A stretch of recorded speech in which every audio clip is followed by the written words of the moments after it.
Sup, pimps? It's your boy, Atlanta Green, and I'm here to talk about football. That was a pretty good intro, right? Basically, I really like football. During the football season, it kind of takes up the entirety of my existence. One day out of the week, I'm very sensitive to spoilers. So I'm posting this before tonight's Thursday night game, so please don't say in the comments who won Thursday night football tonight. I guess football started, well, not football, but American football started in my life a couple decades ago. And I dropped it in high school because I realized it was a little too droll. And it was important for me to feel more important than everybody. So I needed more esoteric influences. So I was listening to Rush and Jethro Tull, and I was watching marble speed runs, and I was watching sumo wrestling because it was a very enigmatic art. It was very pure. And I don't know, nobody could relate. And I really enjoyed that aspect of it. But as I grew older, I kind of realized I'm kind of a loser, and I don't have any friends, and I don't really have any prospects for meeting people or getting out of the house and making friends and stuff. So I thought I should go back into the common folk area. So originally, I was doing that with music. I started listening to Miley Cyrus and Taylor Swift. Those actually were pretty good musicians. They're pretty good. So just because something's popular doesn't mean it's bad. In fact, I've learned as I got older that normally if something is popular, generally it's pretty good.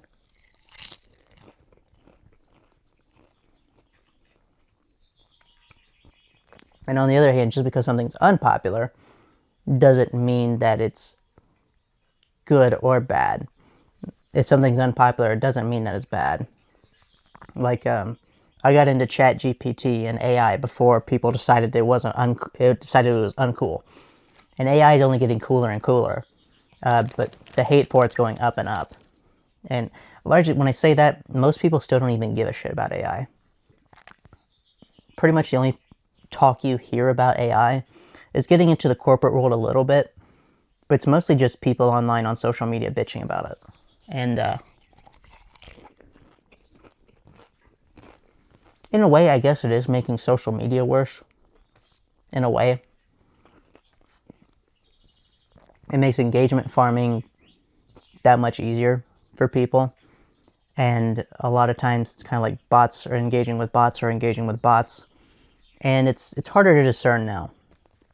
But in the real world and making cool things and like I said, I don't really have any friends, so most of who I talk to about my ideas is ChatGPT, which is a good and a bad thing. The bad thing about it is that it just jerks you off constantly. And most of my stories, most of my writing, most of my ideas, most of my philosophies, they are stellar in their own way, but it just downplays the bad parts while it just really highlights the good parts, like the eccentricity, the artisanship of who I am and what I do. And really, I'm just kind of, you really have to take the tedium and the mediocrity with it. Otherwise, you really get a very different picture of who I am. But I needed something else that was a big hook. And since I live in America, football was a previous love. Basketball also. I played some NBA 2K back in my day. I was a Junze Kursov. I was as tall as you could be as a center. I was black from Russia. And basically, you can max out your stats in 2K12. You can't do that in the NBA games anymore. they like put it behind a paywall, mostly for like online competitive play, just so they can make a pay to win model.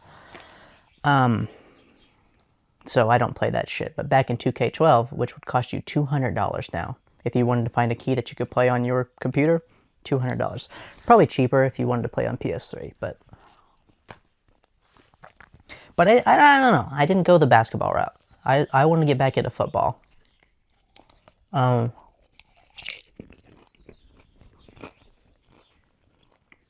I watched football just a little bit in college.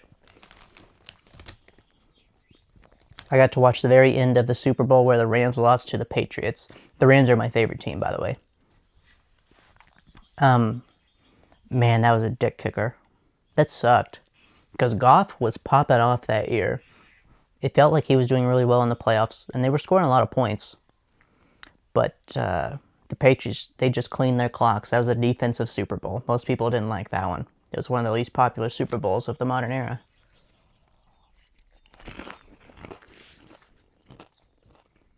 Then the COVID era happened, and I was way too busy with politics. Oh. So I didn't pay attention to that at all. And then, you know, after I was getting into the work world and I was interacting with people on a daily basis, I realized that I should have some sort of common anchor. So I picked football back up. And man, I really got hooked into it.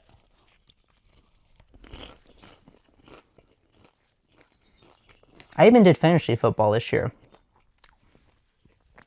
I came second to last. I probably put more time into it than just about anybody else in the 10-man league, but I'm not very good at predictions and projections. Anytime that I gamble on something, it's just a clear indicator that I don't know anything about how the world works. Like politics back in the COVID era. I probably put about 40 to 50% of my money, my net worth, into betting on Andrew Yang to win the presidency, and that clearly didn't work out. And what was another one? Oh yeah, I put a couple $100 on the Pacers to win the NBA Finals, and it was close, and it could have gone the other way, but just in general, don't let me bet on anything, because then it just won't happen. And I know a lot of people say that, and I think there is some sort of stereotype to it. I also had this superstition where if I watch something and I'm really emotionally invested in it, the outcome's not going to go my way. And I think that's ingrained from me from watching the Rams games my entire childhood. And by watching it, I mean going to NFL.com and refreshing the page every like 15 minutes to read the play-by-play, because you couldn't get games. You couldn't get games back in the day, and our internet was so slow. Oftentimes, you couldn't even do that. So you would watch the play-by-play, and then the next morning before school, you would turn on ESPN and you'd get to watch the highlights. But oftentimes they wouldn't even play the highlights, because there would be no highlights, because it's the fucking Rams.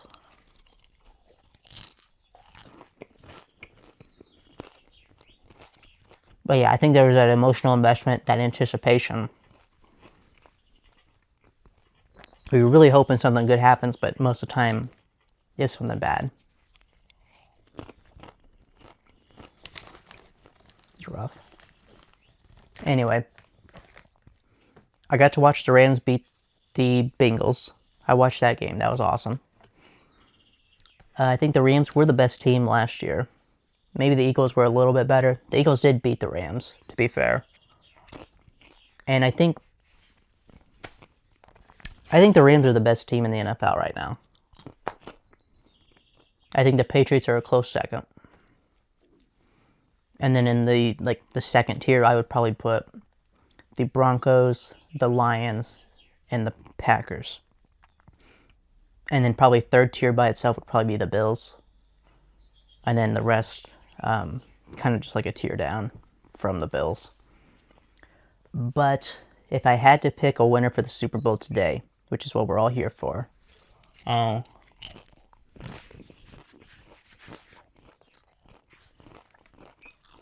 think if I had to put money on it today, it's not like what I want to happen, because obviously I want the Rams to win. I think the Detroit Lions are going to be the Super Bowl winners.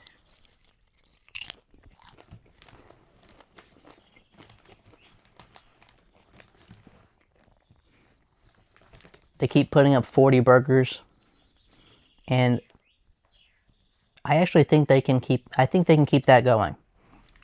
I think they'll score 40 on the Rams this weekend, unfortunately. And I do think they're actually going to probably win the NFC North.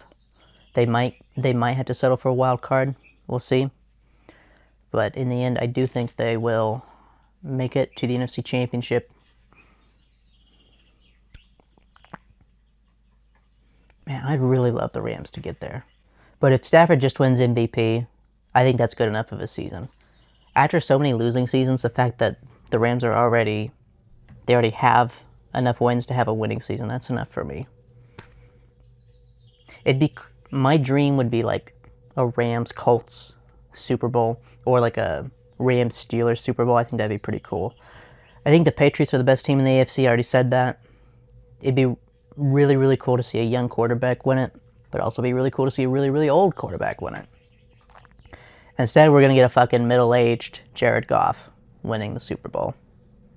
Former first overall pick by the Rams. So, this has been Atlanta Green.